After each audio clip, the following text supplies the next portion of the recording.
One of the most important theorems that the SAS congruency condition helps us to prove is the isosceles triangle theorem. Before we move on to proving it, we need to know what it exactly is. Look at the triangle ABC. These two sides are equal. Let's move the triangle to the left to understand the theorem. The theorem tells us that if side AC equals side AB, that is, if this side equals this side, then measure of angle ABC will also be equal to that of angle ACB. This angle, which is opposite to this side, will be equal to this angle, which is opposite to side AB. If the two sides in a triangle are equal, then the angles opposite them are also equal. How do we prove this? Let's move on to a new page. We redraw triangle ABC and jot down all the data we have. Lengths of these two sides are equal as it's an isosceles triangle.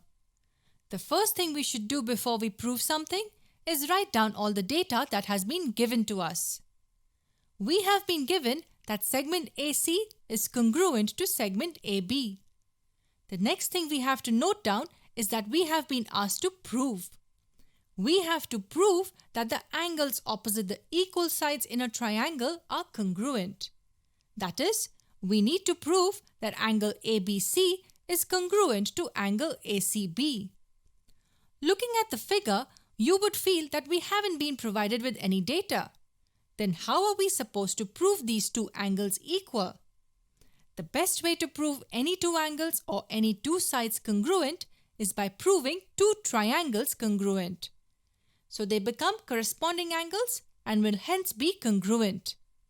But here we have just one triangle and we need to prove these two angles congruent. In such cases, we make two triangles. We can do a bit of construction to help ourselves. Let's draw the angle bisector of angle BAC. We are talking about this angle. So we draw the bisector like this. Let this red dotted line be the angle bisector of angle BAC and let it intersect BC at point D. Measure of angle BAD will equal that of angle CAD. Now we have two triangles, triangle ABD and triangle ACD. If we somehow manage to prove that two sides and an included angle of triangle ABD are equal to the corresponding two sides and an included angle of triangle ACD, then we can say that the two triangles are congruent. After we have jotted down the data given and the to prove section, we go to the proof.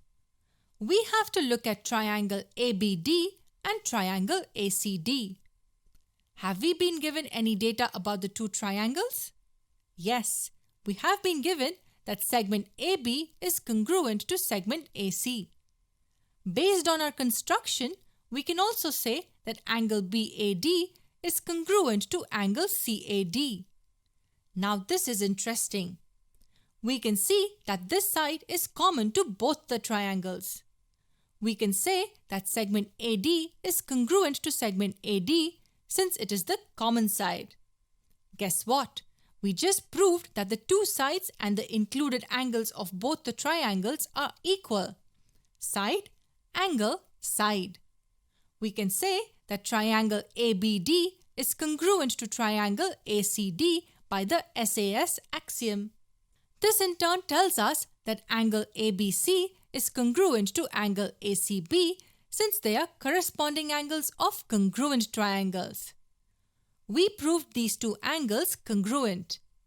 We used the side angle side axiom to prove the isosceles triangle theorem, which says that angles opposite equal sides are always equal.